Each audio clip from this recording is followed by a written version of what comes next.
Time is 6 p.m. We will now call this special public meeting of the Board of Trustees of Humboldt Independent School District to order. Our first order of business, a closed session of the board will now be held on the matters contained in the notice for this meeting.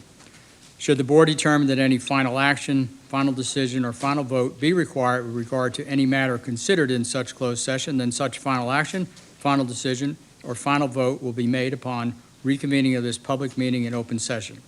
The time is 6 p.m.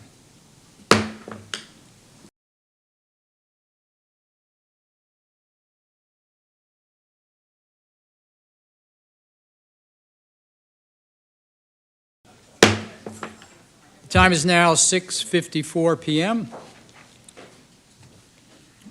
We will reconvene into open session.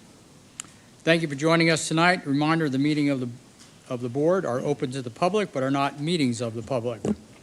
There are students and other guests present to maintain decorum. Respectful behavior is expected. Disruptive behavior and/or comments will not be allowed. With that, our first item, and that is public comment. The board encourages comments from citizens of the district or from district employees. Anyone wishing to speak, either as an individual or as a representative of a group, may do so following the procedure outlined on the agenda. The board asks that comments pertain to public education issues and be no longer, this evening we have 5 speakers, so 3 minutes. Remember that the board may not discuss or act upon any issues that are not posted on our agenda for tonight's meeting. If an issue mentioned is listed on tonight's agenda, the board will defer discussion until the appropriate time during the meeting. And with that, I will ask, I'm going to assume that folks are here, if Eric Willing, Scott Ford, and Larissa Powell could come to the front. And Mr. Willing, you will be our first speaker.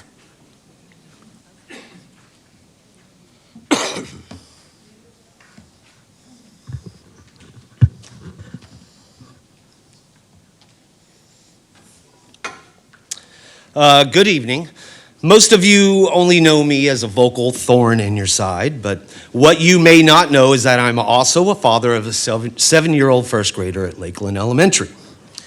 After a fantastic foundation of class discipline in pre-K set by Mrs. Zuklick, followed by an excellent example of the compassion and belief in him that Lakeland provides, was set by kindergarten teacher Mrs. Clifton, our son was behind in several important categories.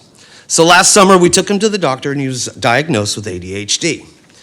As parents, we were understandably a little bit shook. We had no clue what to do. We got resources from his doctor and began our due diligence. It was all very overwhelming. One of the first things we did, however, that we knew we had to do was reach out to his school. It's hard to describe the feeling of what happened next. We found ourselves in a meeting with at least 10 other people, not including my wife and I, principals, teachers, counselors, diagnosticians. They were all there. What we found out that day was what our son learned the year before, that Lakeland loves him and wants to do everything that they can to help him succeed. I thought I knew that already, but I was totally wrong. First grade has been a challenge for him, and it's hard on a young man's self-esteem. Lakeland's incredible staff recognized there was more that our son was dealing with. Because of their expertise, our son was also diagnosed this year with dyslexia, dysgraphia, and dyscalculia. It's hard to say with a stutter. Lakeland's team got a plan together. We didn't have to ask, they brought it to us. Our son, in his own special way, is now gladly letting us know that he can read, that he can do math. Not only does he do those things, but he understands them. He is proud of himself. Our son is adorable, but he can be challenging at times. It takes a certain level of empathy one has to have to want to see a child like ours thrive. Lakeland Elementary is overflowing with it.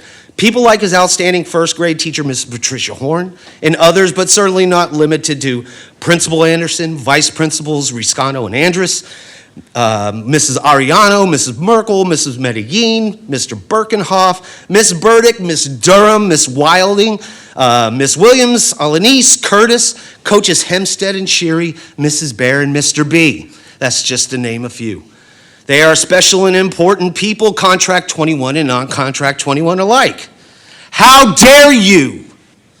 How dare you waste so much time and energy on hubris? How dare you allow such a toxic environment to fester now, so much that it costs us $1 million in growing? Educators deserve better than you. So thank you, Lakeland Elementary. All we can say is thank you. Mr. Ford.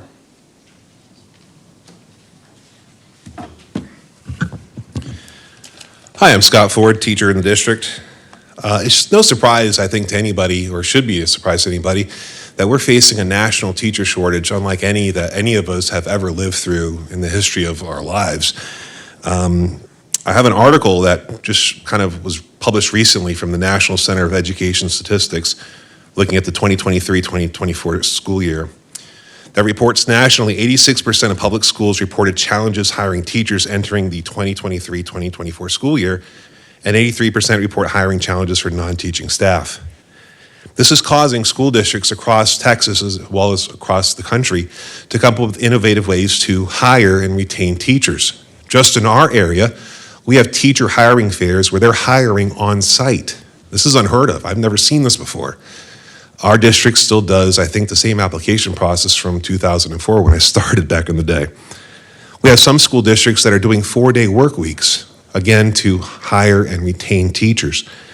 And I want to make a suggestion that wouldn't actually cost us anything and would be a small administrative matter, not for this coming school year, but the school after, which has to do with contracts.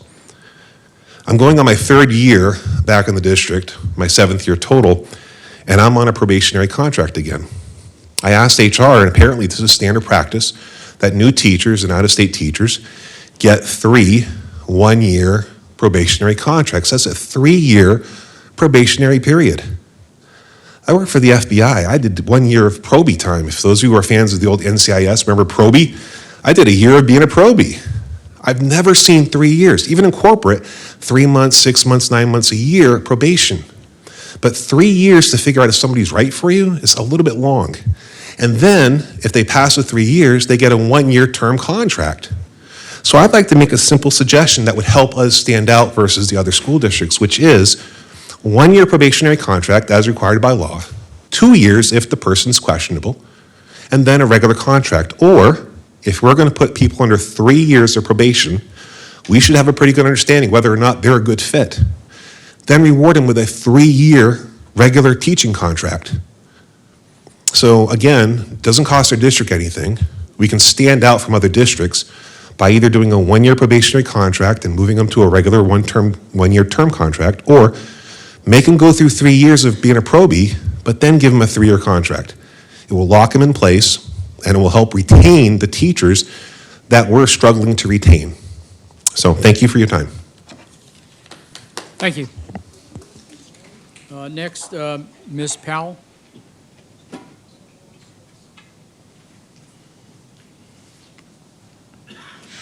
Good evening. I'm here to talk about Mr. Thomas Newman, internal counsel for Humble ISD that's been on administrative leave since December. Let's take a closer look at the motion that was made in December 21st, 2023. I suggest the board place Thomas Newman on paid leave until the ongoing Title IX matters are resolved to protect him and the school board. This motion suggests that Mr. Newman should be removed from his position to protect him and the school board. However, this could be kind of seen as retaliation about an employee who's doing a really good job, and we have to protect the school board? Council has a duty to represent and protect the district, rather than serving the interest of the Board of Trustees. Texas law clearly states that external counsel has a responsibility to act in the best interest of the district as a whole, rather than favoring a specific group within the board. So why do we have to protect somebody in the school board? What are you guys doing? What you hiding here? Let's talk about retaliation. Texas labor laws strictly prohibit actions taken against employees who report violations of law. Putting Mr. Newman on administrative leave without a clear reason or evidence raises concerns that his actions might be retaliatory, which would violate his rights under the state law, which again would be another lawsuit, ladies and gentlemen. Furthermore, during the April 9th board meeting, the board voted to discuss and add Mr. Newman's reinstatement to a future agenda. Unfortunately, this hasn't happened yet. Mr. Scarfo claimed that Mr. Woods advised against moving forward with Mr. Newman's reinstatement, following the advice of Walsh and Gallegos. This is kind of retaliatory behavior, guys, problematic, considering the district has paid Walsh and Gallegos, what, over $1 million? For what? They didn't even release the whole Title IX investigation. And then last meeting, you decided to put 160 non-Chapter 21 employees on contracts on hold till tonight. Did a little bit of digging. Non-Chapter 21 contracts typically apply to staff members who aren't in the classroom. So Mr. Thomas Newman, is his contract on hold? What about the police officers? What about other admins? What about admins? What about these lawyers sitting here? Are their contracts on hold? We need to do fair treatment here. Treating Mr. Newman differently from other employees involved in similar matters by putting him on administrative leave and directing all communications to specific law firms raises concerns about unfair treatment. I urge the Board of Trustees to act with integrity, to reconsider the decision to put Mr. Thomas Newman on administrative leave and put this on the agenda. What happened to transparency? If the trustees do not resolve this problem, we're going to be sued. Why do you continue to allow Walsh and Gallegos to overcharge us? Did you do an internal audit to investigate this? You realize this is fraud. Thank you. Next, may I ask Mr. Silva and Ms. De Leon if they would come up? Mr. Silva, you would be next speaker.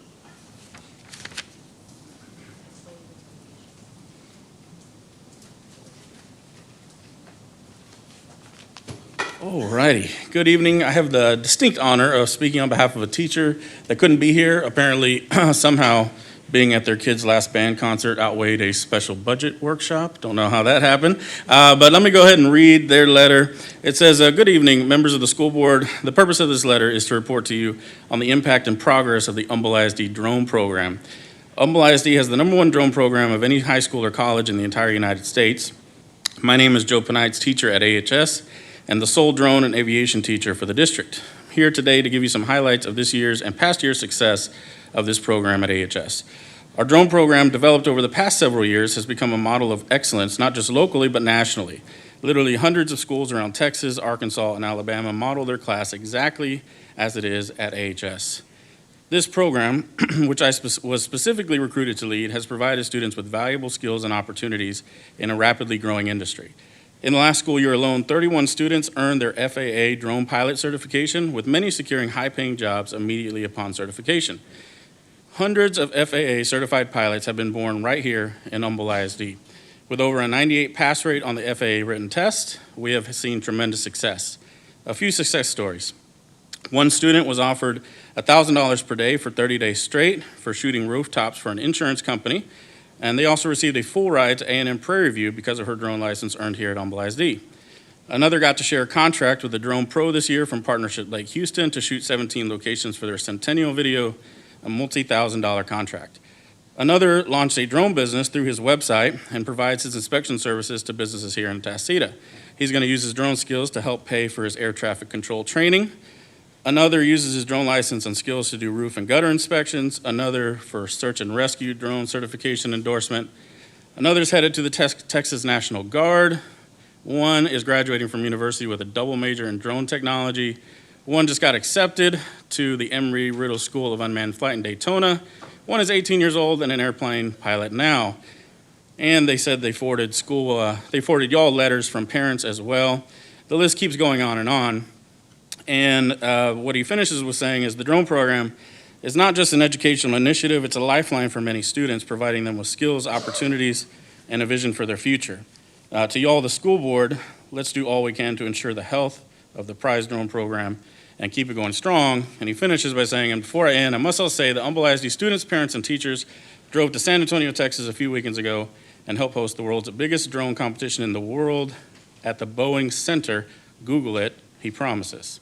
Thanks for your time and consideration. Hopefully we can work together to ensure the continuation and growth of the drone program at AHS. Thank you. Thanks very much. And thanks for that information. Okay, and our last speaker for this evening, Ms. DeLeon. Well, I get a full 3 minutes, but I don't have 3 minutes of content, so I'm a little Okay. disappointed. I should have added another topic on.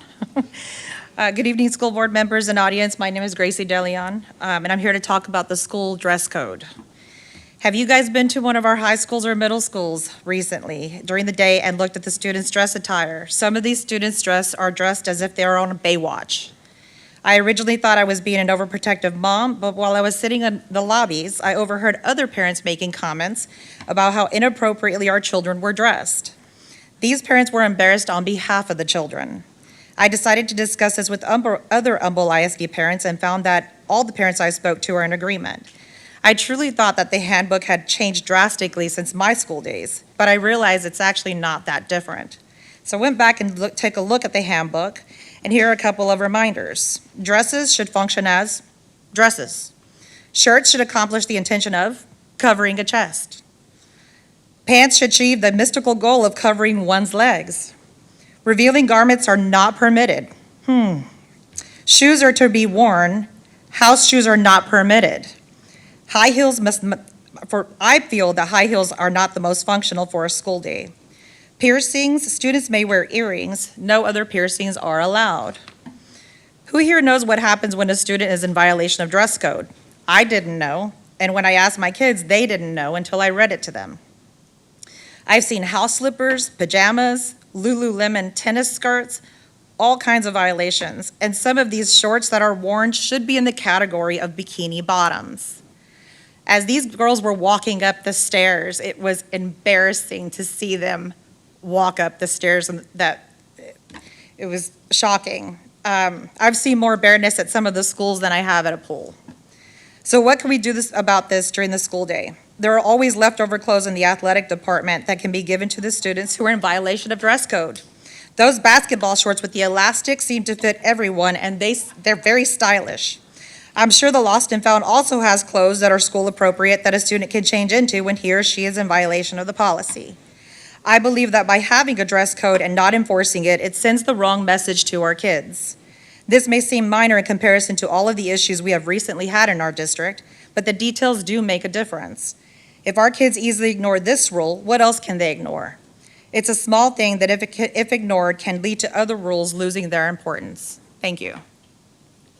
Thank you very much. Okay, now we will move to action items from closed session.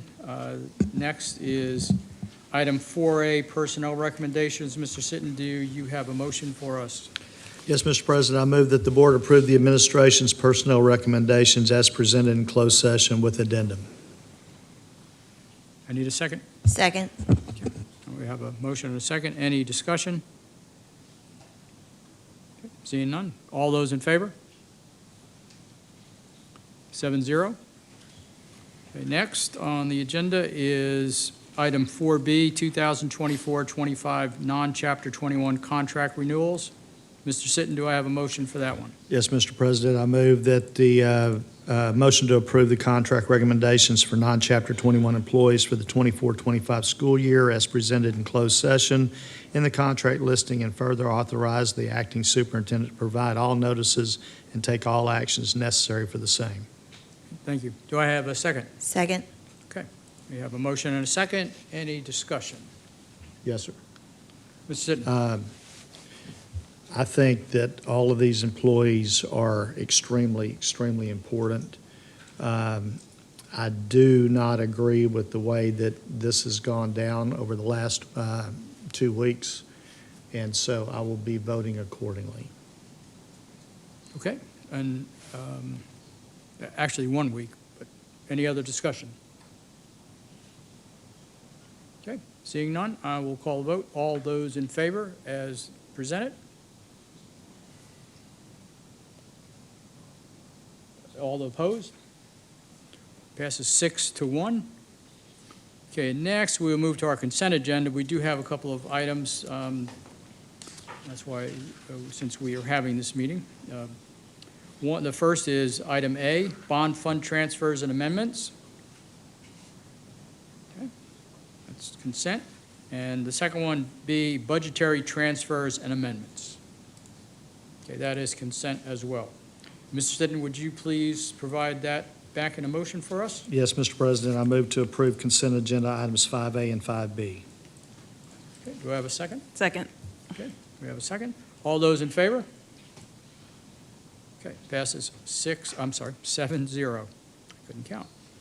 Okay, we will now move on to the meat of this evening, and that will be our item 6A under information items, budget workshop. And our CFO, Mr. Beatty, has a presentation for us.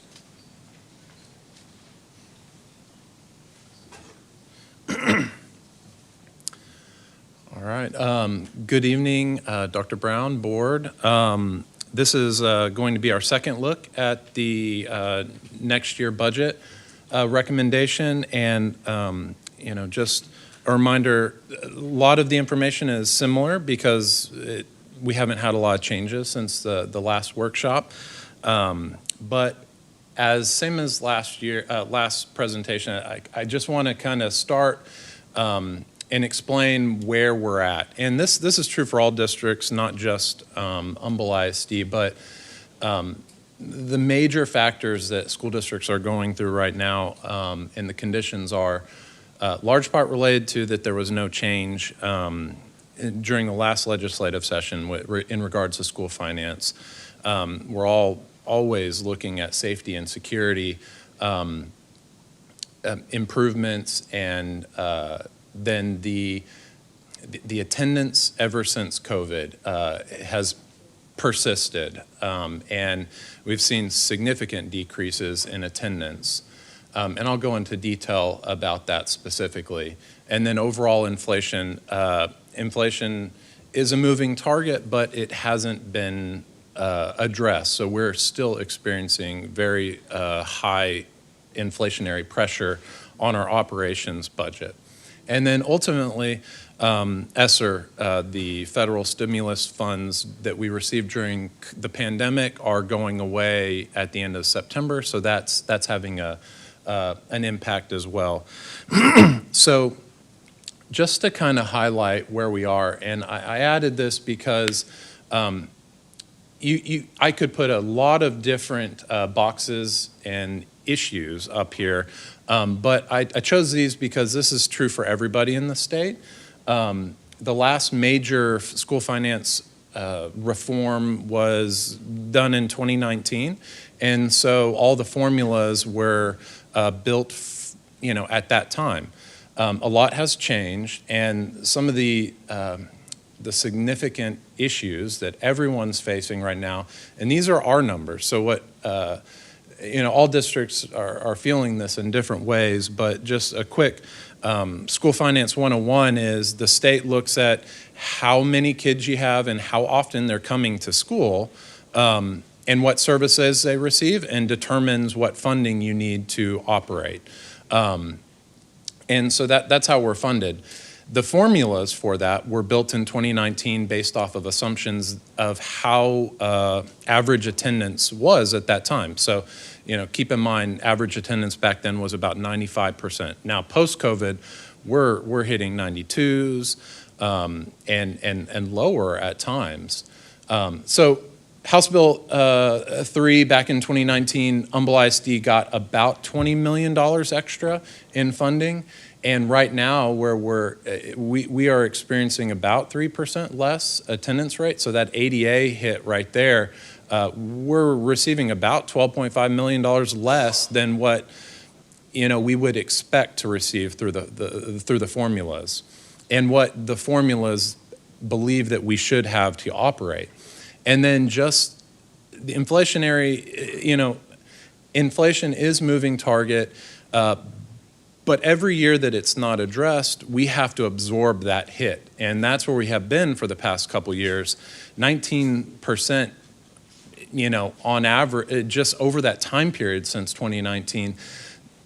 On our operations side, that 15% outside of salary and benefits, we're spending $10.6 million extra than we had previously on those types of services.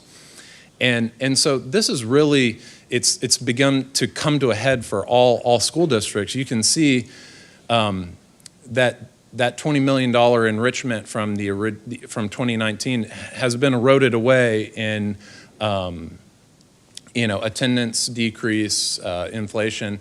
But I do want to bring attention to the original, and one of the priorities of House Bill 3 was to direct that enrichment of that funding to salaries. So there was requirements on how you direct those funds to. So just when House Bill 3 was originally enacted, we approved an $18.7 million compensation package. So really, we were kind of utilizing all of that funding right away. So, and this hasn't really taken full effect because the first year of the pandemic, we got a hold harmless on attendance. The second year of the pandemic, we had an operational minute adjustment that combated the attendance decrease. But we just wrapped up last year, the first year, with no attendance hold harmless or operational minute, nothing to address that, and we're finishing our second year. A lot of districts utilize ESSER to kind of fill that gap, but with ESSER coming to a close, you see where we're at. And this is just, I'm using our numbers to illustrate this, but this is what everyone is dealing with across the state. So that's why you are seeing cuts and rifts at districts in the state. So I just wanted to kind of highlight that, go into detail about that, just to kind of paint that picture of the conditions we're under here. Mr. Beatty, you've mentioned ESSER a couple times, and I know that's been talked about a lot in the media with some of the budget cuts around the state and so forth, using one-time money for forever expenses, that kind of thing. And I don't want to put you on the spot because I didn't call you ahead of time, but if you've got just a second, just to kind of talk about how we used our ESSER funds, because if I remember, we used about 20% for salaries, is that right? Or I would say nowhere near that. Okay. I would say, Because, he got into it at the last one, and it was really, as far as those positions, there's very few. Yeah, could you kind of talk about Sure. how we use that money and why we're not in as bad a shape as some others? so yeah, and that was, going back to what you just mentioned, is that as far as budgeting, you can't bank on one-time money being there forever. So we were very methodical about that planning, and this was a really it was difficult to do because we didn't know what we were getting when we were getting it. So we got different phases. You'll remember ESSER 1, ESSER 2, ESSER 3, ESSER supplemental, ARP. There was no way to keep in the rules. You didn't know about the rules until 2 months after you heard that some more funding was coming. So it was very difficult to do that. It was really a team effort to be able to really do the best we could with budgeting that. And we addressed a lot of infrastructure with those funds. I think it was $56 million total that we got in ESSER funds over the total life of ESSER.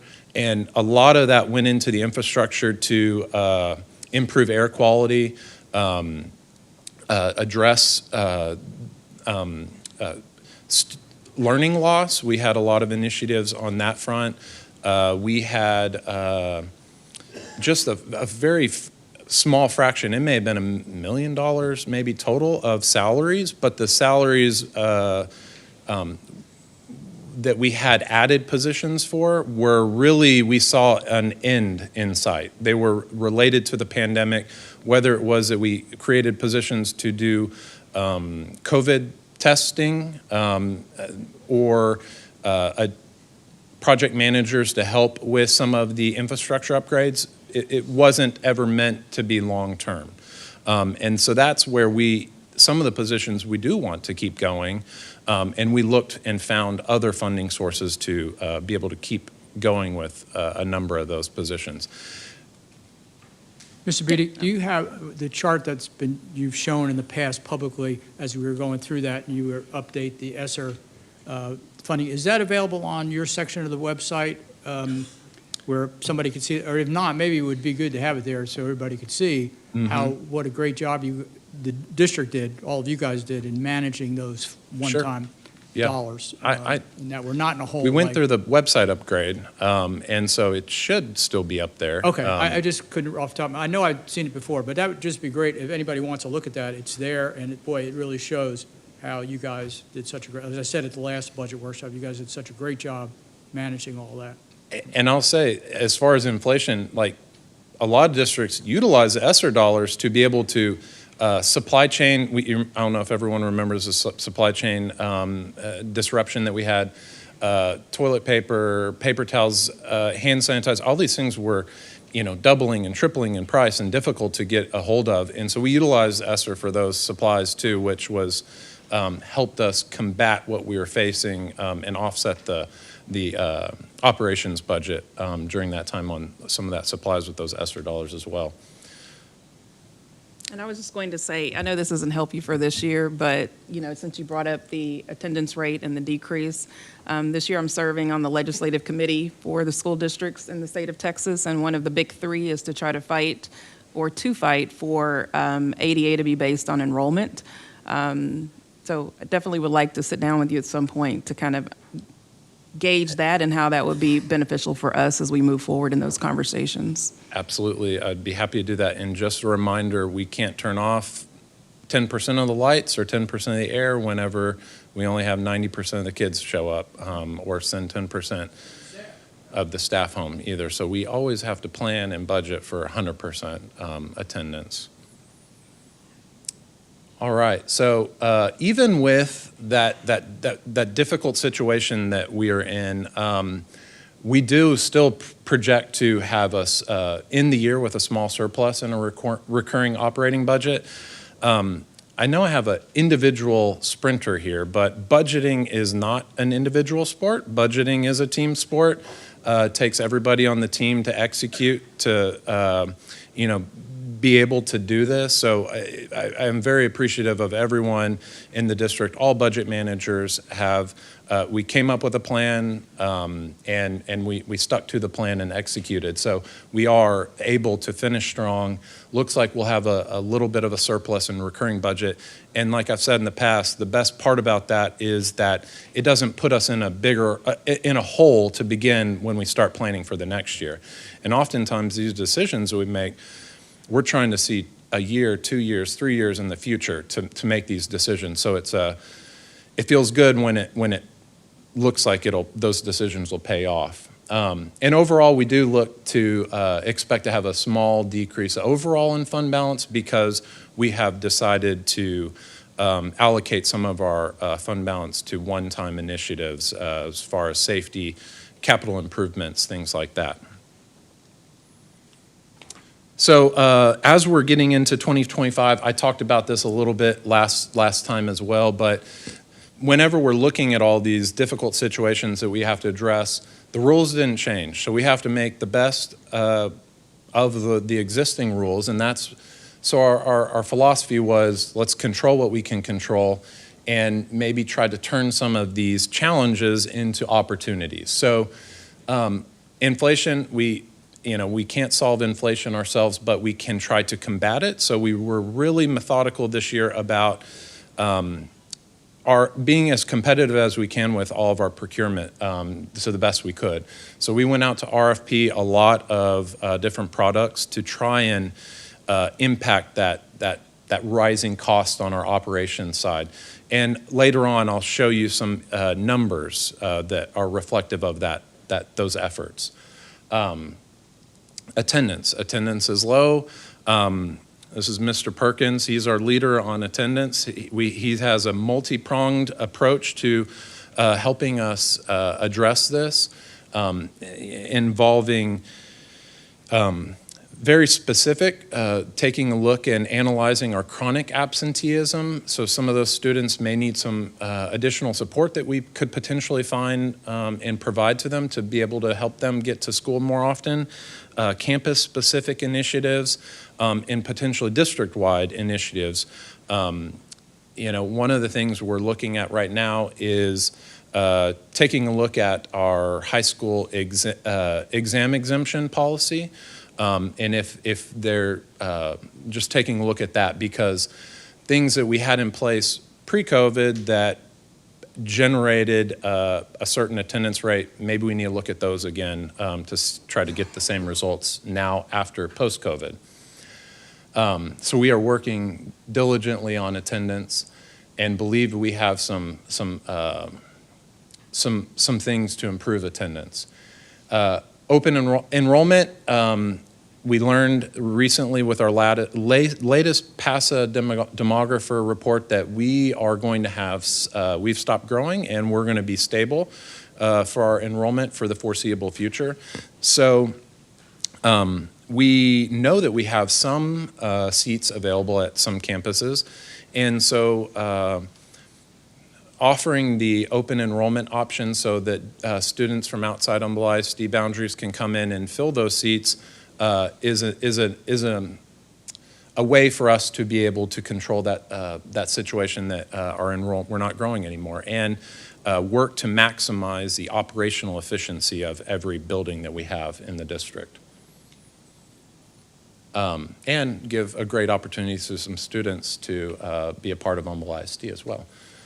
So as far as the 2025 budget, again, we feel confident that we're addressing the major factors that we're working on with the budget this year and moving forward. And our number one priority was keeping the family whole. I can only imagine, I think everyone can be stressed about the insecurity you see every day. Another district that may be riffing positions, and keeping the family whole, maintaining that stability and that confidence in your position so that you can focus on the kids was a priority for us working on this budget. So some of the things that we have in the budget, we are recommending a 1% on average raise for all staff. We're also recommending a 1% one-time stipend for all staff. So that would be in addition to the 1% general salary increase, a 1% one-time. So 2% total increase in comp for all staff this year. And that would be paid out in December and May, 2 installments. And then recommending to continue to pay the $1,000 stipend to the non-House Bill 3 staff. We've been doing that ever since 2019. House Bill 3 was implemented, and recommend to continue that process. We're also recommending no health insurance premium, and I think this is a very significant recommendation, because in a year where the general salary increase may be lower than what anyone would hope for, being able to keep 100% of that is key. So, if it's 2% total increase to comp, you get to keep 2% of that comp and not have it eaten away by 10% health insurance increase. And then the only position add, as I mentioned, we're not growing any longer. The only positions we need to add are special education positions to fulfill the needs of that growing area in the district. So I have the 1% model that I presented last workshop, and Rick Gardner is going to go into detail about compensation right after me. But we do feel confident that the 1% salary increase allows us to maintain a competitive pay and be a pay leader in amongst our peers. Just kind of what that 1%, how that looks, a 1% increase amongst our peers in the area. We do project to keep ourselves towards the front of the pack. And what this is doing, everyone that we're bunched around there, I believe, from Houston ISD to Galena Park, have already either approved their increases or are presenting those increases right now. So you can see we may be pretty strong position where we are with this 1% increase. And I just want to note, this is base pay right here that we're presenting in this chart. But if you include the 1% one-time stipend as well for the total of 2% increase, we're right there at just about $65,000. So the 2% total comp isn't reflected in this chart, but I just want to make sure that that was that everyone was aware of that. So we're still above average on pay and remain competitive with that 1% increase. As I mentioned, the impact of health insurance, this is what sets us apart. We are in a very unique position where we actually have affordable health insurance premiums, have an excellent health plan, and you remember how I said the 10% increase on health insurance eats away that whole raise sometimes. Well, TRS, I guess it was last week, announced that TRS Active Care is going to have a 9% increase on premium. So in a year where all school districts are facing these financial challenges, unlikely that districts are going to be able to contribute a lot towards that. So what I did here was just compared the average districts around us, TRS Active Care districts, their monthly premiums to our comparable plan, and you can see what the difference is. So we're already a leader in pay, and after you factor in the health insurance premiums, we're number one in total compensation. So it's a really great benefit for staff. And this is before you actually have to even pay any money out of pocket. You're already saving these kind of dollars. So,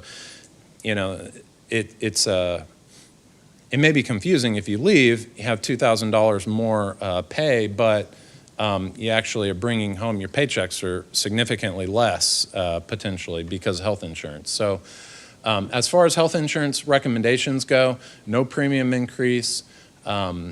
We do recommend some minor plan design changes. We're always trying to evaluate what we need to do to make the plan work.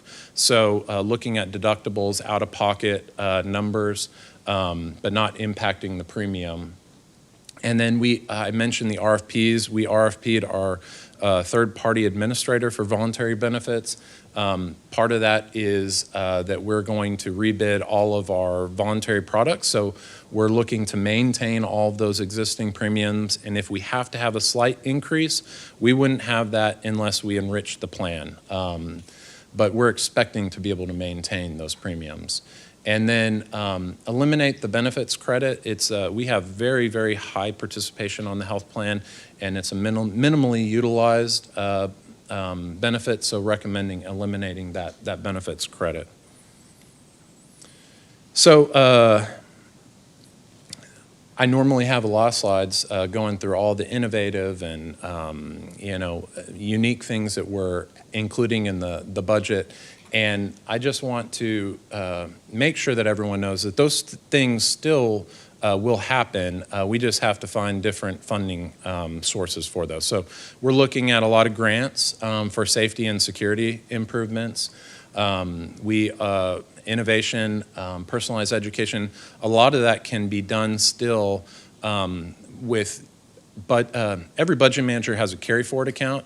So if they haven't used all of their budget in the prior year, they get to carry forward a little bit of that, kind of create their own mini fund balance.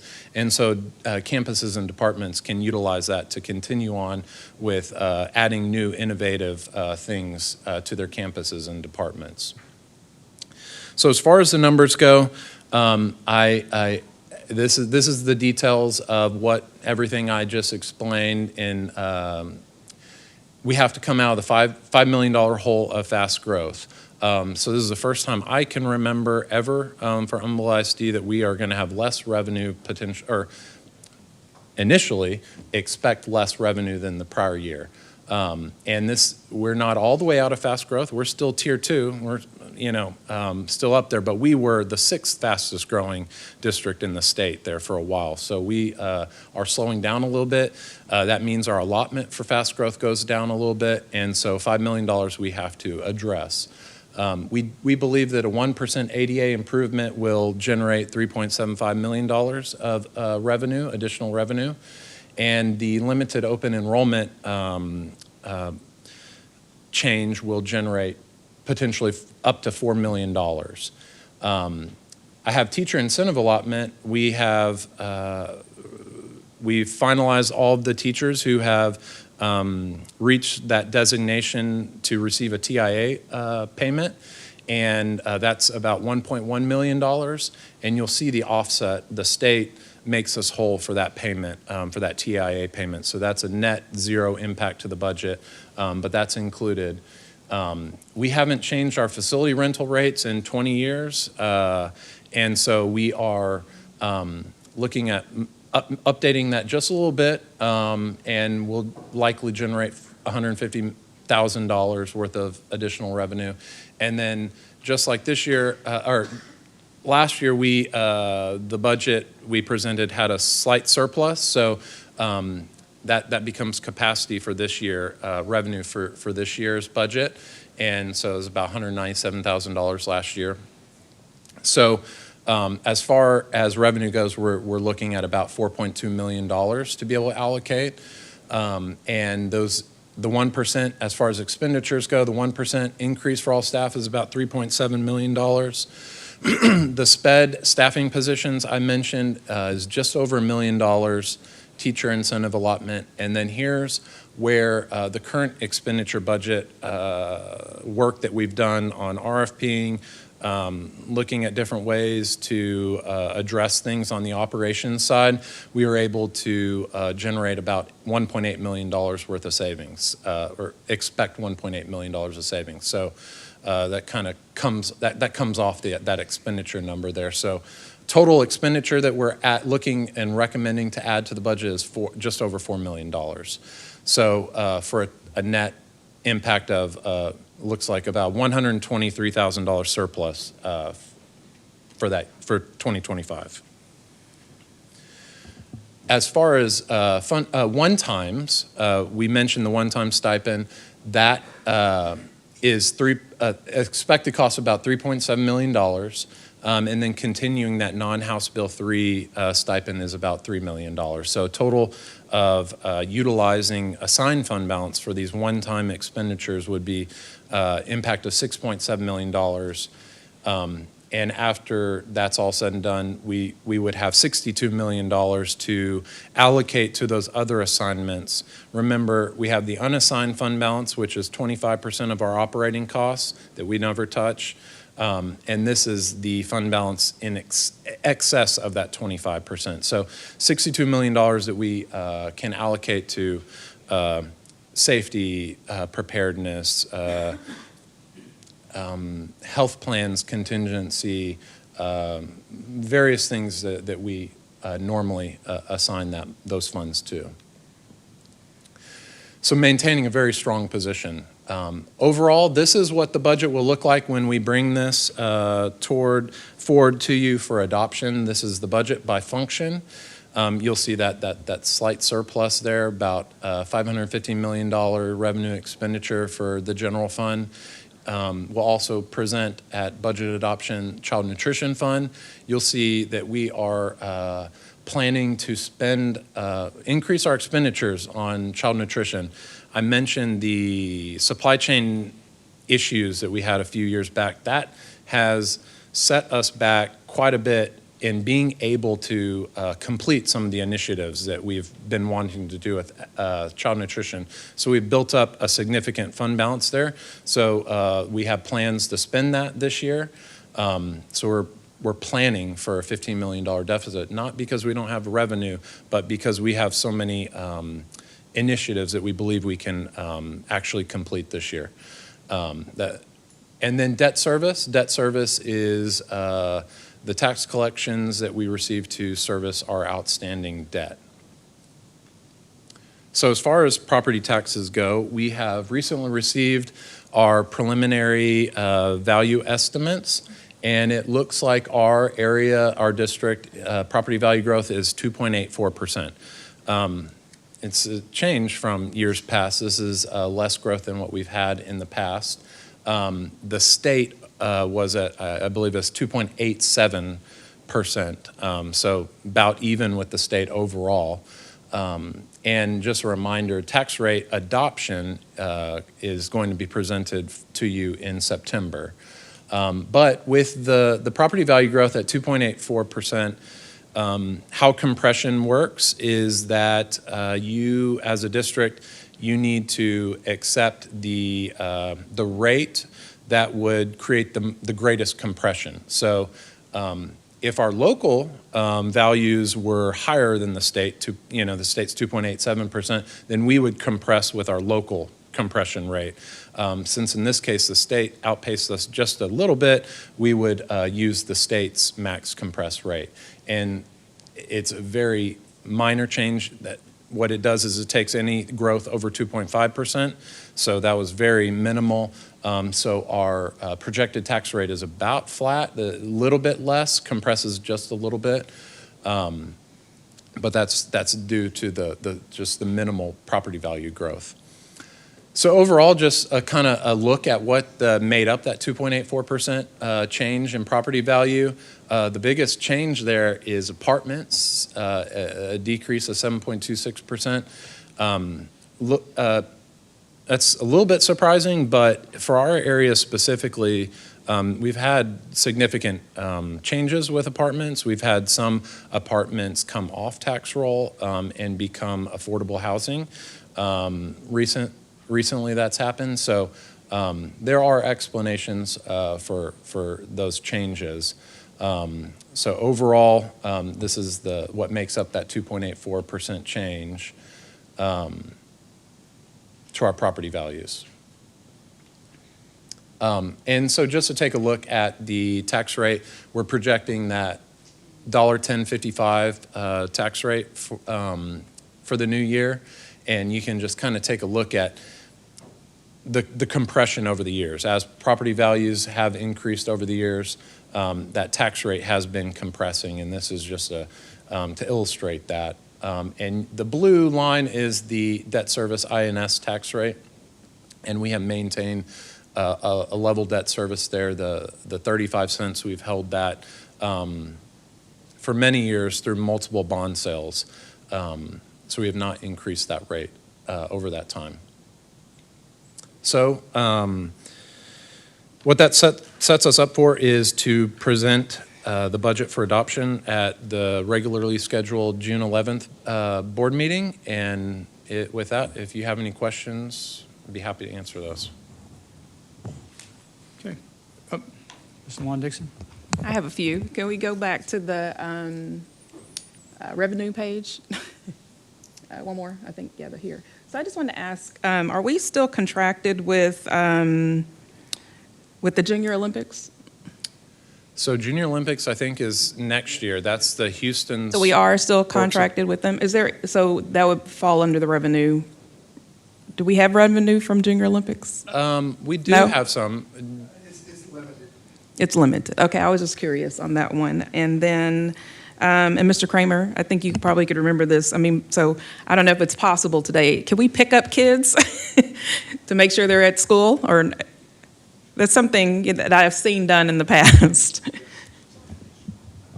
Is that something that can be considered? Just kind of throwing it out there. And then I wanted to ask, just based on speculation sometimes, a lot of times when in school districts you hear things like, oh, we're top heavy, this and that. I'm curious on where we stand. I was trying to pull up the first report, but because I know that's one of the categories and we've received superior achievement. And if I recall correctly, the last time we were presented that report, I think we were like at 8.33% or something like that. So I don't have every single number memorized, Okay. but that one I do track. I believe we're at 2.5% of our total budget. You're meaning administrative, Yes, yes. function 41. And we have maintained, we're consistent with that over the years. I mean, we've probably held between 3.5, 2.2% for 10 plus years. Right, and I think maybe I said it wrong, so I think to receive a superior achievement, you have to be below 8.33%. So Yeah. we have been maintaining the administrative salary compensation space at between 2 Yeah, and we are, 4%. it may be Of our total 2.47%, budget. 2.5%, but we're very low on administration. Okay, I just wanted to make sure we took an opportunity to share that since we don't do first, I don't think every year. Is it every year? Every Or- year. Oh, it is every year. Yep. Okay, so when is that report? Maybe I'm, So we will get those results, we will present that, I believe, in November. Or Okay. November or December. okay. I think we'll okay. present the audit, the audit in November, and we'll present first report in December. Thank you. Okay. Any others? Mr. Holmes? Yes, the TIA update, the teacher incentive allotment, how many schools were impacted by that? Is it 15? 15? 15?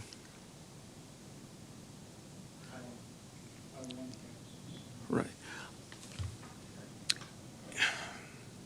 I would love to get some data on that. I mean, I think that's awesome, but I wanted to know a little bit more detail. You know what, Rick, yep, you got it. That's good, though.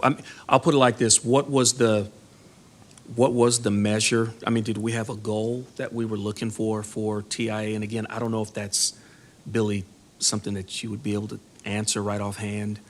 I don't know if there is a goal other than to implement, we're just getting started with it.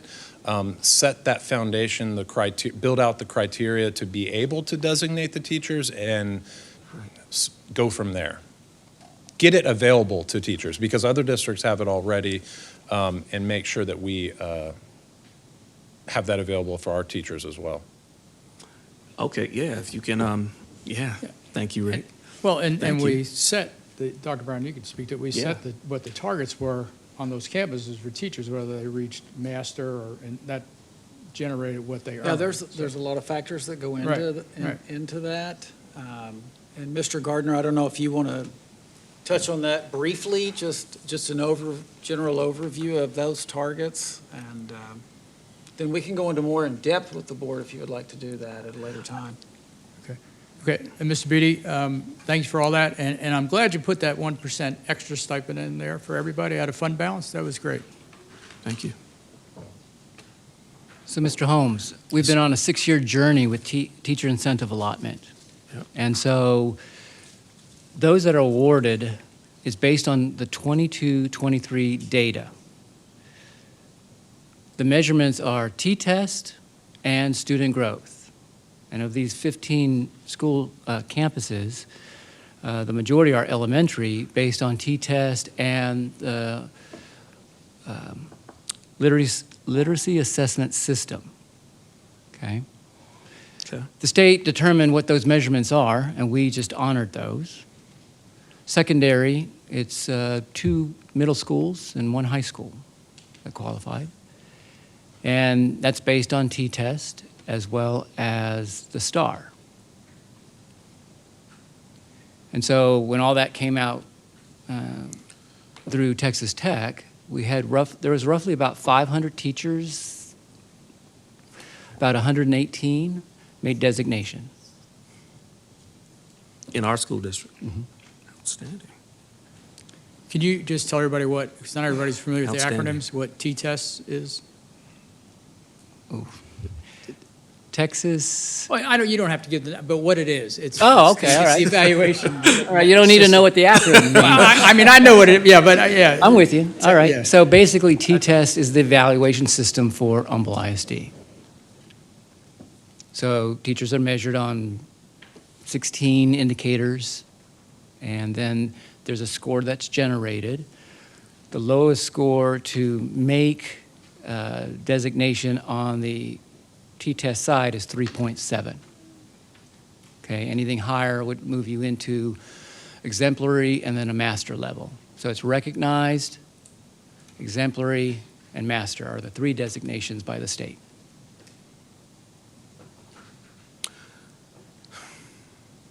Question?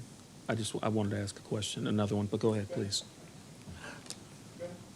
So, correct me if I'm wrong, and if I'm overstating or I'm exaggerating it, but from what I remember, TIA essentially provides an incentive to some of our best and brightest teachers to go to underperforming schools, and if they bring those scores up to the metric that deems them attaining a certain qualification by TEA, they can make quite a bit of more money.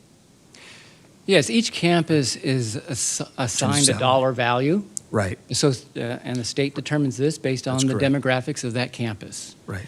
So with teacher incentive allotment, it could be anywhere from $3,000 to $32,000, depending on your district, okay? So for our district, it's $3,000 all the way to about, I'm going to say about $23,000.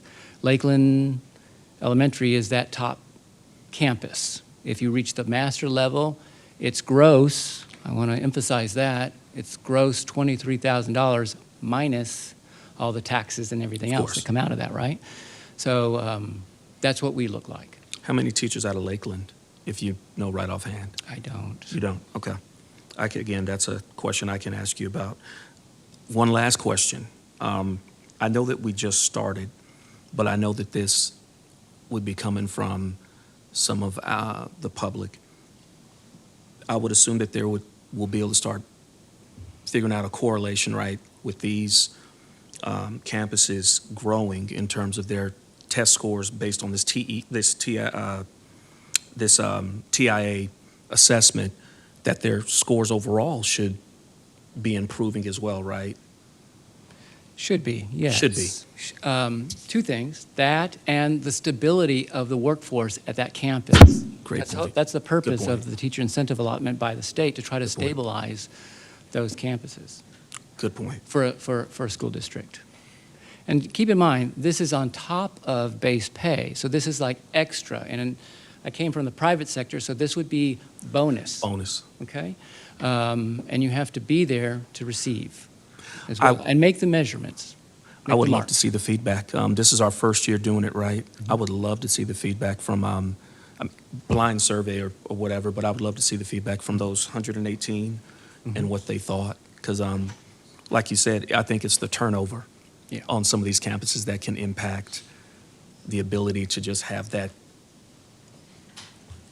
teaching that's on par with what they need. So we'd love to see that. Different discussion. Okay. Another time. Thank you. All right. All right, compensation. This is my favorite time of the year to kind of show what we can do for next school year with regards to pay. And so this presentation is going to really focus on base pay situations, okay? Because Billy talked about the extras, and I just call them fringes, like these one-time stipends and such. But when I go out into the market and I try to compare us to other school districts and the survey data, I'm trying to compare apples to apples. So I don't blend in some of these other pieces. So what you're seeing is more about base pay. Again, trying to compare apples to apples, and we talk about stipends, the same thing. So where's my clicker right here? Okay. So just keep that in mind as we move through this. So I always start with where we were, historical perspective of where I was with you last year at this time, talking about 23-24 and proposing and projecting what that might look like with the historical, or with the data that we had at that time. We'll move into where we are now and what reality is. How close did we come to our projections for with regards to our 23-24 compensation, and then where we're headed with regards to the compensation plan that has already kind of been highlighted to you from Billy. So where we were this time last year, I showed you the 23-24 model, and that was, again, a 3% cost of about $12 million. That projection was based on a 2% market movement at that time, thinking that others were going to trying to be as competitive. Now keep in mind too, the last 2 years, we were aggressive with our compensation, so 22, 23, and 23, 24. And so they were trying to catch us, and they still are trying to catch us as we move forward. But also, this time last year, I showed you some of the hot areas. Our guest teacher pay, we were the top pay leader. Entry pay boosts, we were looking at bus drivers being at $20 an hour, and that's where we landed. Special ed paras at $14.50, child nutrition specialists at $12.50, and then various stipend changes we made.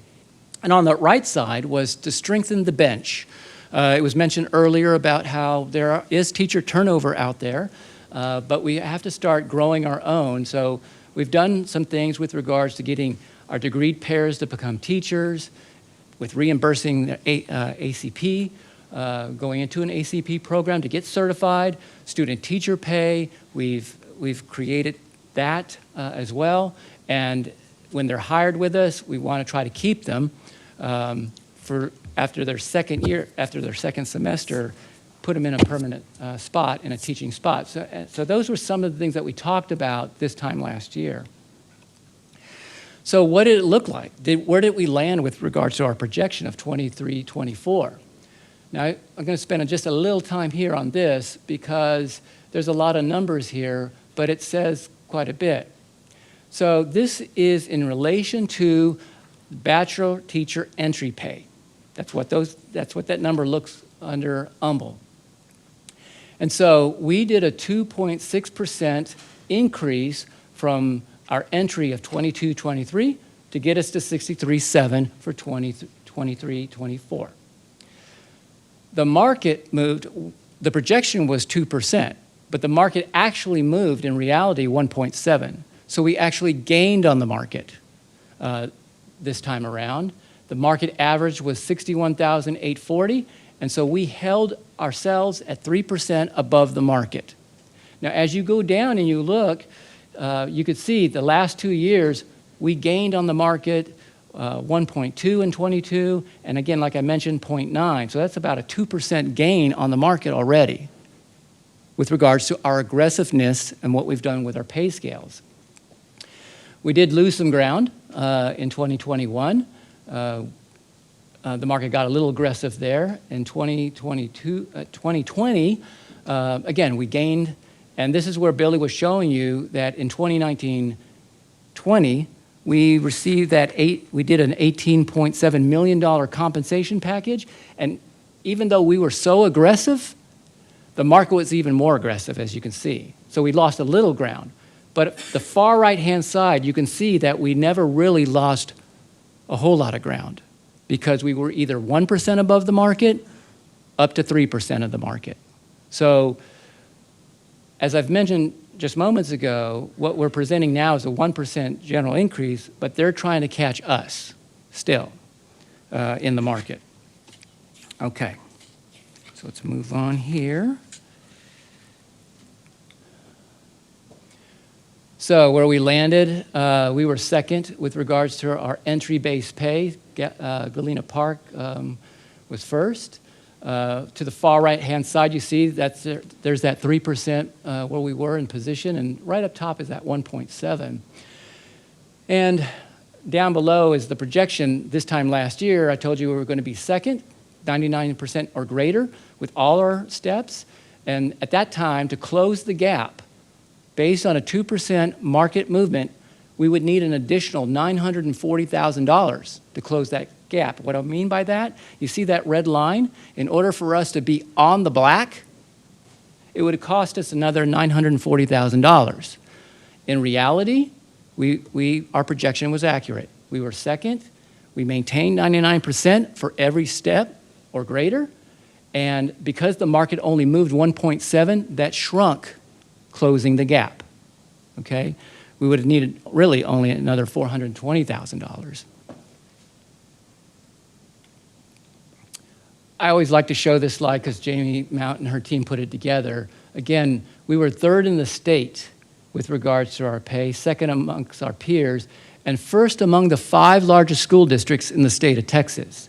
So if you look at those, again, these are and my prior district, Northside, fourth largest in the state, they haven't even broke 60,000 yet. So that's, again, telling of what this board has done and what this administration has done with regards to compensation and putting a lot of effort in trying to keep us strong in the marketplace. All right, so where are we going to be landing here? Right now, like Billy showed you, we have a 1% model. This is base pay, okay? I'm not including the other fringes, right? And when I did the first analysis of this, you'll see on that step system there, those ranges based on a 1% were throwing us about 98%. So in order to increase those to at least 99%, we added another $165,000 to that pay scale. That impacted about 730 employees, it would. Now this is based on a 1% market movement, because we were hearing all this chatter that districts aren't going to be able to afford to increase or be as aggressive as well. And then again, over here to the right-hand side, a 1% general increase to base pay for midpoints.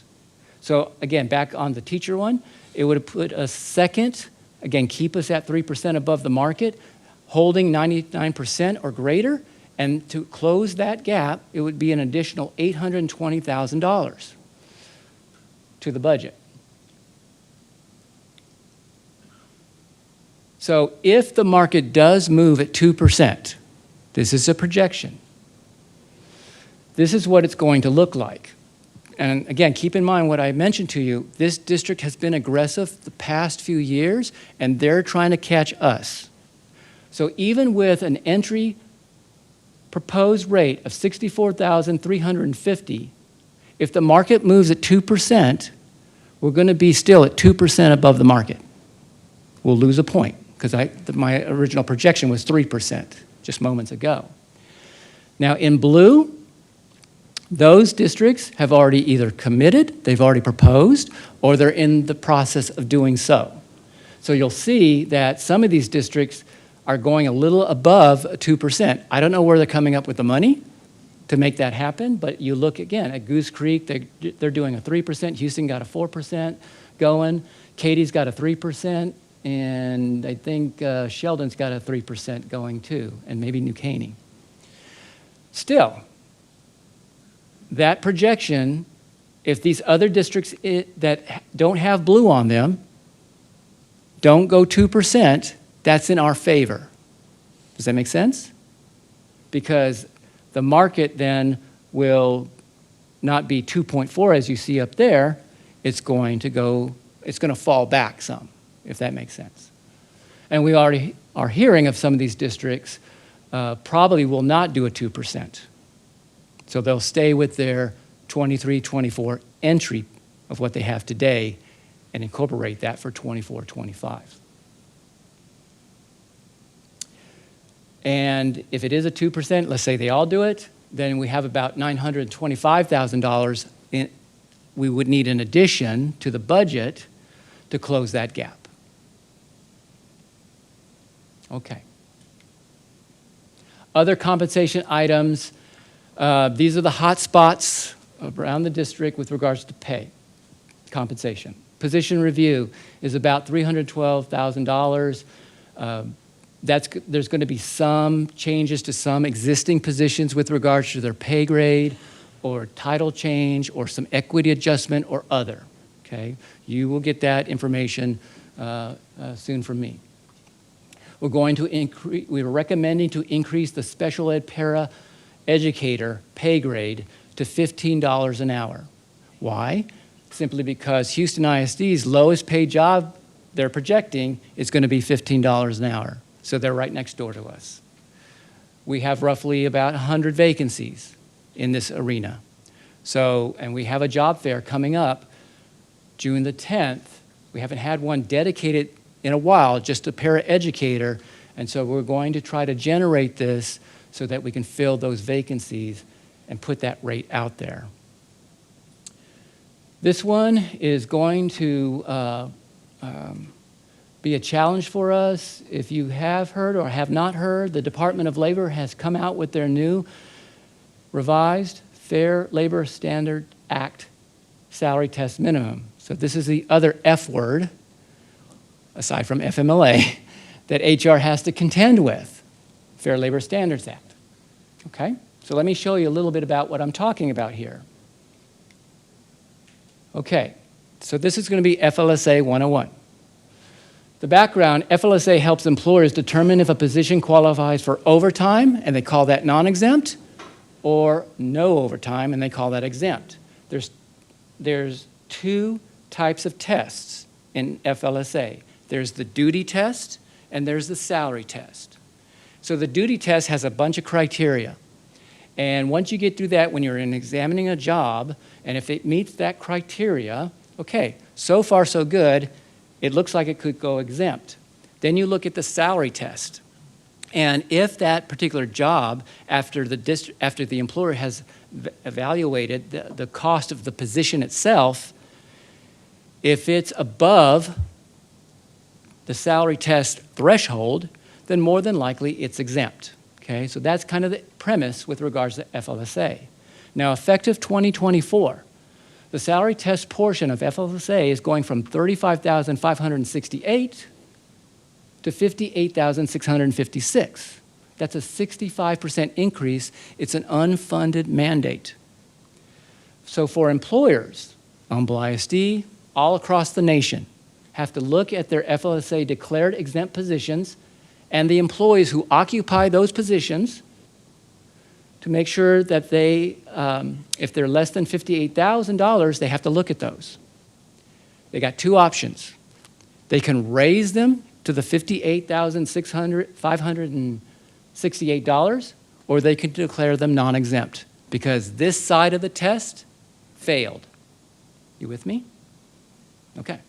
So how does that impact Humble ISD? Well, given the cost impact, compression concerns, the following will probably need to occur because this is only like raising them to $58,658. But in those pay grades, there's more than one employee. So if you raise them all to $58,568, you've got to kind of try to differentiate them based on years or some other factor. So it looks to us that pay grade AM1 may become non-exempt to avoid raising all employees in this pay grade below $58,000. This is after the 1% general increase to maintain the FLSA exemption status. That alone will cost this district, if we try to maintain them at exemption status, about $140,000 added to the budget, needed to add to the budget. Part-time FLSA declared exempt professional positions may also have to go non-exempt. Why? Because if you take $58,656 divided by 52 weeks, that gives you $1,128, something like that, a week. Now, according to FLSA, if you're part-time, whether you work 1 day, 2 days, or 5 days, your weekly base pay has to be $1,128. That is the same amount for a full-time exempt person. So you see the issue there is that it's almost for the public sector employer, you're like giving a gift of public funds to these individuals who only work part-time, but they're making the same as a full-time $58,568 employee. So, what does that mean if they go non-exempt? Well, what that means basically is that they will get a badge, swipe in and swipe out in Kronos, and continue to receive their established rate of pay that they normally would.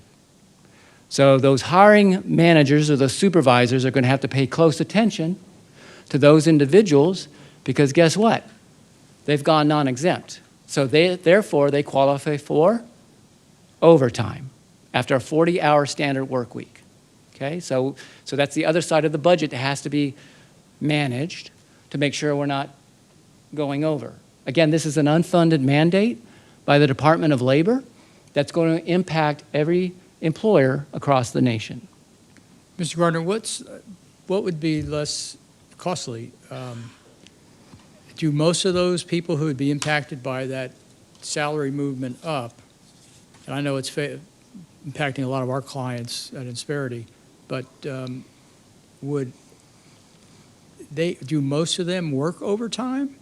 I mean, that it's that if they become non-exempt, as opposed to raising their salary, which is a definite cost, have we done an analysis as to, is it 90% don't work overtime, so it's really not an issue, or 90% do? I don't know, and that's what I'm saying. So which is the better choice of two not such great choices? So we've looked at it somewhat, and I would say that it depends on the job classification in the department.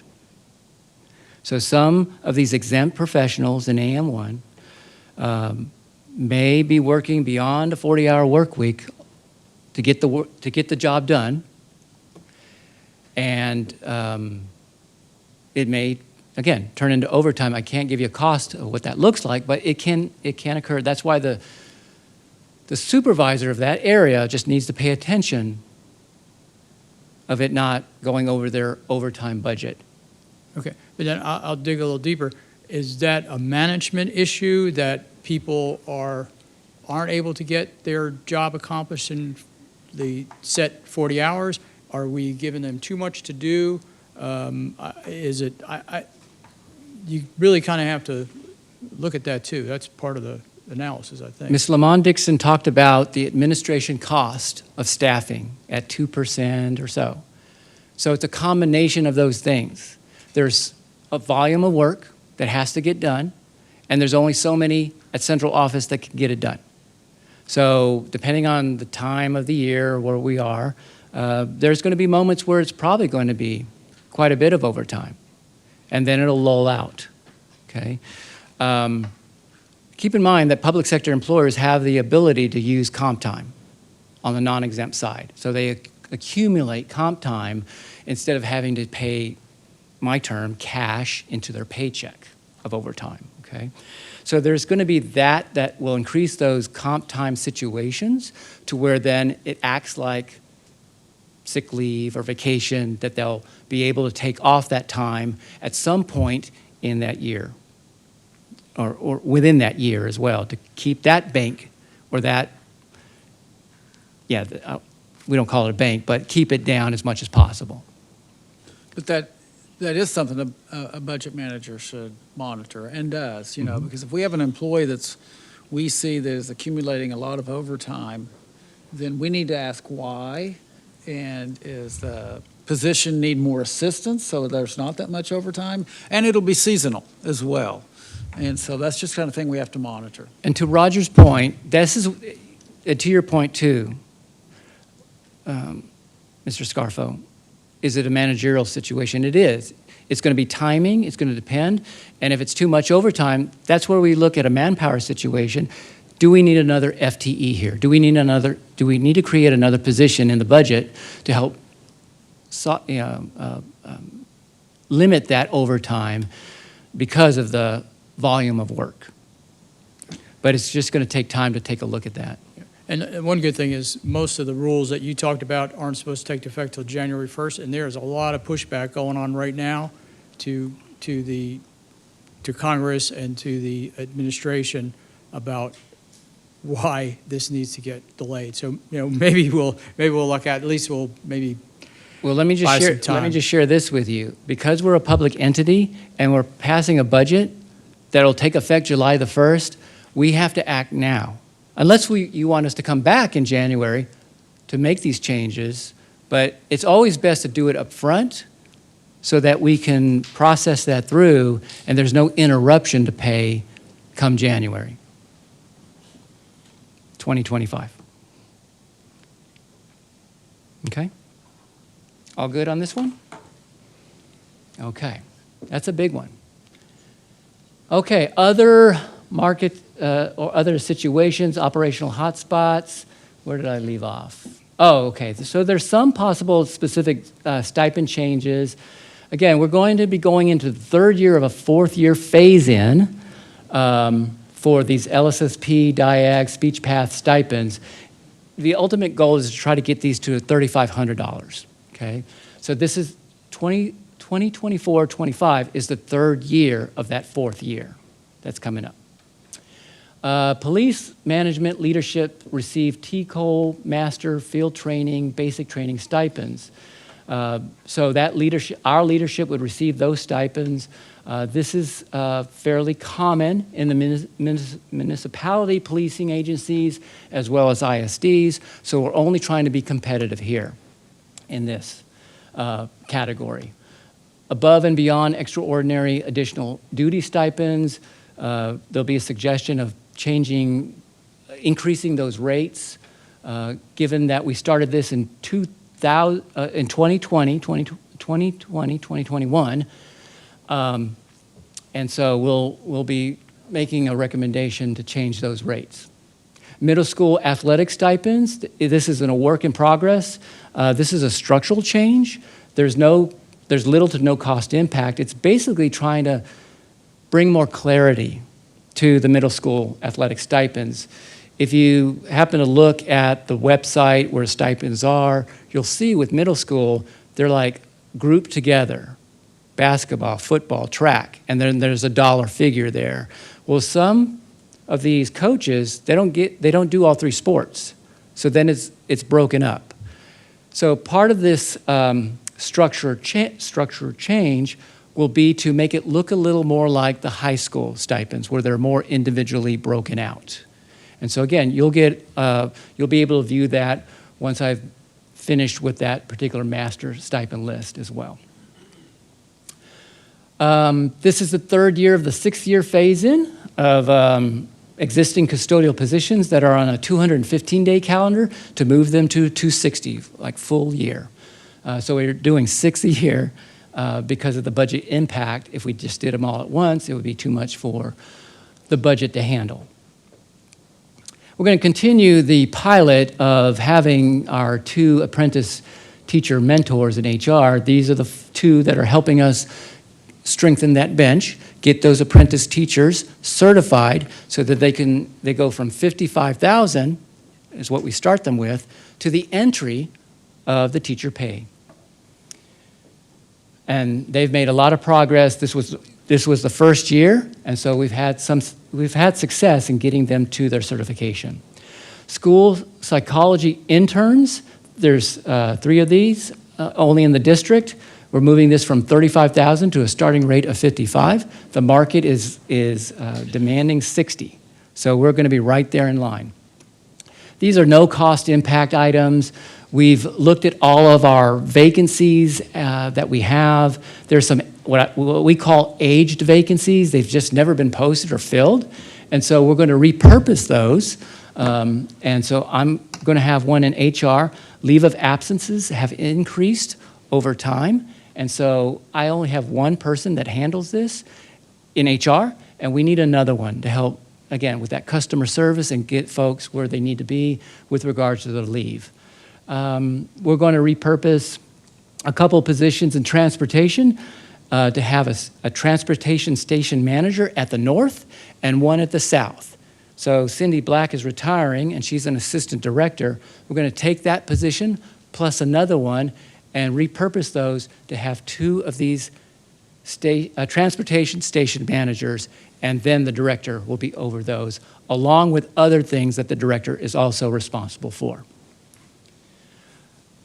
Billy's already kind of talked about this one. Part of the special ed $1 million coming out, what's coming out of that is these 2 newly created stipends at the middle school campus for the campus support specialist of $4,500, and at Cambridge at $4,500. And then 2 additional flex nurse FTEs. And so we are still kind of waiting to hear from whether the federal government or state does something for school districts. We already heard from the Department of Labor. And so hopefully nobody else provides us an unfunded mandate that affects compensation. But our goal, again, is to continue to attract and recruit candidates, as well as keep the family whole. And I will mention to you that every year about this time, We go through the summer. We lose about 500 teachers on average. So that's roughly about, our turnover is probably about 15%. This was 22, 23. And the state average is 16%. So we're below the state. But by the time we get to school, by the time school starts, we are at probably about 97, 98% at a fill rate. So everybody does want to come to Humble ISD with regards to our pay and all the other things that we have to offer. So, and it's happened year after year where we have 500, teacher vacancies, 600, and lo and behold, by the work of administration and those people out in the field, we get ourselves 97, 98% each time. So that's a blessing for Humble ISD. What else? Can I ask a quick question about Yes, that? ma'am. Are you still hearing that, let's see, I would hear a lot from teachers that, oh yes, I came to Humble, one, pay, two, because of the calendar, but now a lot of other districts are copying our calendar, which is a good thing for educators. But are you still hearing some of that, like this is an incentive, or like our insurance plan, some of those areas? Just kind of wondering, what the talk is about coming in. They do. And so again, there's these different pieces that are attractive to all different walks of life coming into this district. It's not only about pay, but it's about the calendar and the family-friendly calendar of being able to try to balance family and work. There is again, we got the stipends. We've got a whole array of things. We touched a little bit about teacher incentive allotment. So this district is, I would say, becoming a little bit more, trying to set ourselves apart from other districts with regards to now, everybody's doing base pay. Everybody's doing stipends. But we are going into incentive pay. So we have the teacher incentive allotment. We have other types of incentives that we're working through to try to maintain people in their job. Again, this is on top of base pay. This is like in the private sector, this would be bonus. But this continues to set us apart from other districts as well as we continue to expand incentive type situations as we can throughout the district. Thank you. Any other questions? Okay, Mr. Garner, thank you very much for... Oh, I didn't know he was completely Oh. done. I'm sorry, Mr. Scarfo. I do have one question that you didn't touch on, and I understand, but I probably ask this pretty annually. I know that the numbers shown to us today were based on entry level. So I'm always curious, and if you want to share it in June, that would be great. I just want to know what the gap is for experienced teachers over 5 years, like between us and other school districts, or what the projection is. Because the bar you showed us, was that all teachers? This is Or all, not just the starting salary? this goes from 0 starting all the way to 26, Okay. okay? So this is the gap here. Okay. That's okay, the gap. Okay. Mm-hmm. I thought that, but then I thought that you had said something about we're just looking at the entry pay, so, okay. Well, what we do with entry pay affects the rest of the pay scale. Right, That's right. kind of the dynamic of the step system, because once you lift up the front end, you've got to lift up the back end, all the way through to the back end, okay? Unlike the midpoint system, there's only three rates that you have to Right. contend with, so. Yeah. Well, I mean, just, I know we're still hoping to get money for education. Personally, as a trustee, I would love to see that our teachers who have more years of experience, when we can, that we are able to close that gap. I think it's just really important in maintaining the experienced teachers. And just keep in mind that we're not far behind. We're still in striking distance. The market projection is 99% or better. So we're still right there. Could we do Yes. better if we had more funding? Yes, definitely. We could pour more into the back end of the pay scale. And have we considered at all increasing our step higher than 26? Normally, districts are shying away from that. So anybody that's greater than 26 is going to be receiving the $1,000. They all receive it greater than that. What occurs with a step system, if you continue that out, it could be step 40, from Right. 0 to 40, right? So a lot of districts have kind of shrunken that because it's a bit much to manage as well. Okay. No, I was just curious. As It's try to determine compensation for it. Okay, thank you. Any other questions for Mr. Gardner? Thank you, Mr. Gardner. All right, thank you all.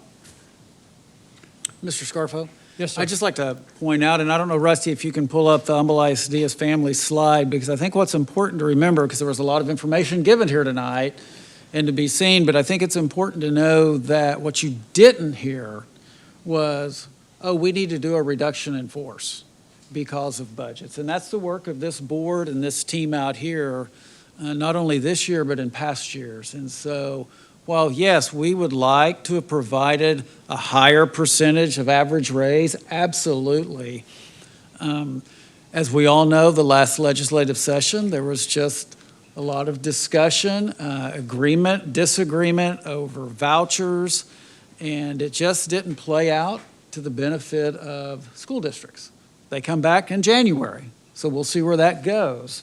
And hopefully the funding will be released like it should be, and they'll be able to work through those issues. But I think it's just important for our teachers and our staff to know that we value them, we appreciate them, we're keeping them whole, we're providing really a 2% raise and then the $1,000 stipend, and being able to add special education staff. So I think we have to keep the big picture going here.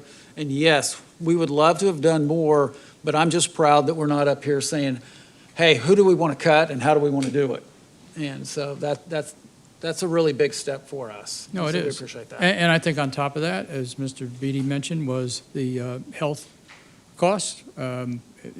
We have probably a vast majority of staff are in the health plan at this point. 75%. So that's some real dollars, because I had asked Mr. Beatty this afternoon about those two that were ahead of us and the two next to those two have TRS active care. So yeah, they're not taking all that money home. It's going to go right, right. to their health. But That's for why- us, and that's why I wanted Rusty to that's pull- another big benefit. Yeah, I wanted him to pull that slide up because I think we have to focus on that. Right. That's a big deal, It is. no health insurance premium increase. It really is. So, yeah, no, it's great. And yeah, I think our staff too, everybody reads the articles, whether digitally or in paper, of what's been going on district to district to district with, they are actually cutting it, let Yeah. alone not giving as big of an increase in wages. So, yeah, I think we're in good shape as far as that goes, of course. And maybe, who knows, this next session, they'll do what they need to do. And next budget cycle, we won't be having those debates because they're sitting on a lot of money. Okay, if Can I there's have a nothing. quick question Yes. about the 75%, Mr. Beatty? So is that 75% of the employees who have health care that are eligible, or is it 75% of our entire staff? Yeah, of eligible staff members. Okay, just wanted to clarify. Thank you. Okay. With that, our next item is we will call the meeting adjourned at 8:30 PM.